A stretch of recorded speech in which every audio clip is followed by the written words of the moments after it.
சிவா திருச்சிற்றம்பலம் போற்றிவோம் நம சிவாய. தென்னாடுடைய சிவனே போற்றி, எந்நாட்டவர்க்கும் இறைவா போற்றி. அண்ணாமலையும் அண்ணா போற்றி, கண்ணாரமது கடலே போற்றி. சீரார் பெருந்துரினம் தேவனடி போற்றி, ஆராத இன்பம் அருளும் நலை போற்றி. ஏகம் பற்ற எந்தாய் போற்றி, பாகம் பெண்ணுரு ஆனாய் போற்றி. தென்றில்லை மன்றினுள் ஆடி போற்றி, இன்றெனக் காரமுதானாய் போற்றி. குவளை கண்ணி கூரன் காண்க, அவளும் தானும் உடனே காண்க. கணவாய் கனக திரளே போற்றி, கைலை மலையானே போற்றி போற்றி.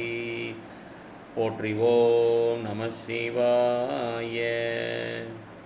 நண்பர்கள் அனைவருக்கும் திருவாசக உதயாவின் அன்பான காலை வணக்கங்கள். நண்பர்களெல்லாம் தற்பொழுது திருச்சதகம் பகுதியிலிருந்து பாடல் வரிகளை சிந்தித்து வருகிறோம். வாருங்கள் இன்றைய தினத்துக்கான பாடலை சிந்தித்து விடுவோமாக. சாவா முன் நாள் தக்கன் வேள்வி, தகர்த்தின்று நஞ்சம் அஞ்சி. ஆவா எந்தாய் என்று அமிர்தா, இடும் நம்மவர் அவரே. மூவர் என்றே எம்பிரானோடும், எண்ணிவின் ஆண்டு மண்மேல். தேவர் என்றே இருமாந்தென்ன, பாவம் திரிதவாறே என்பது பாடல் வரிகளாகும். தற்பொழுது பாடல் வரிகளை மீண்டுமாக ஒரு முறை சற்று மெதுவாக சிந்தித்து விடுவோம். சாவா முன் நாள் தக்கன் வேள்வி, தகத்தின்று நஞ்சம் அஞ்சி. ஆவா எந்தா என்று அவிதா, இடும் நம்மவர் அவரே. மூவர் என்றே எம்பிரானோடும், எண்ணி விண் ஆண்டு மண்மேல். தேவர் என்றே இருமாந்து என்ன, பாவம் தெரிதவாறே என்பது பாடல் வரிகளாகும். அவிதா இடும் என்றால் முறையீடு செய்தல், இருமாந்து என்றால் செருக்குற்று என்று பொருளாகும். தற்பொழுது நாம் இந்த பாடலுக்குரிய பொருளை வாருங்கள் தற்பொழுது பாடலுக்குரிய விளக்கத்தை சிந்திப்போமாக.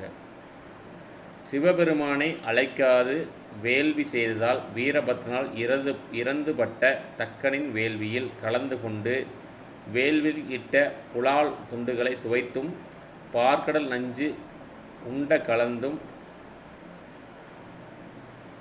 அஞ்சி எங்கள் தந்தை என்று நின்ற வானவர்களும் நம் மானிடரை போன்றவர்களாகவே இருந்தனர். படைத்தல் காத்தல் அழித்தல் செய்யும் மூவரும் இத்தகைய செயலில் ஈடுபட்டார் இல்லை.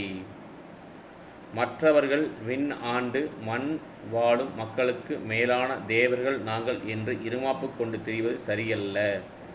அவர்களும் பாவம் புரிந்தவர்களே ஆவார்கள்.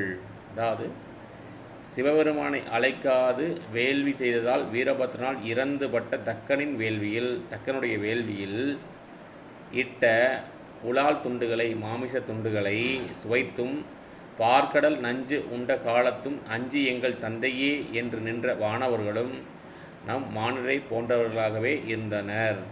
படைத்தல் காத்தல் அழித்தல் செய்யும் மூவரும் இத்தகைய செயலில் ஈடுபடவில்லை. மற்றவர்கள் விண்ணாண்டு மண் வாழும் மக்களுக்கு மேலான தேவர்கள் நாங்கள் என்று இருமாப்பு கொண்டு திரிவது சரியல்ல. அவர்களும் பாவம் புரிந்தவர்களே ஆகுவர். தற்பொழுது நாம் இந்த பாடலுக்குரிய விளக்கத்தை சிந்திப்போமாக. தேவர்களே ஆயினும் ஆசாபாசங்களுக்கு உட்பட்டு நிற்பவர்களே. தக்கனில் வேள்வியில் படைத்தலும் காத்தலும் அழித்தலும் செய்வாராகிய மூவரும், அதாவது விஷ்ணு பிரம்மா ருத்ரன் கலந்து கொள்ளவில்லை. மற்றவர்கள் வேள்வியில் கலந்து கொண்டதுடன் அதிலிட்ட மாமிச துண்டுகளை பிரசாதமென உண்டனர். எனவே அவர்களும் மானிடர்களுக்கு ஒப்பானவர்களே.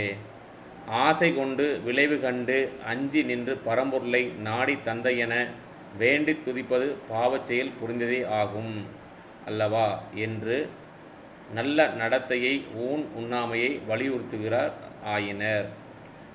அவர்கள் தாங்கள் தேவர்கள் என இருமாப்பு கொள்வது பொருந்தாது.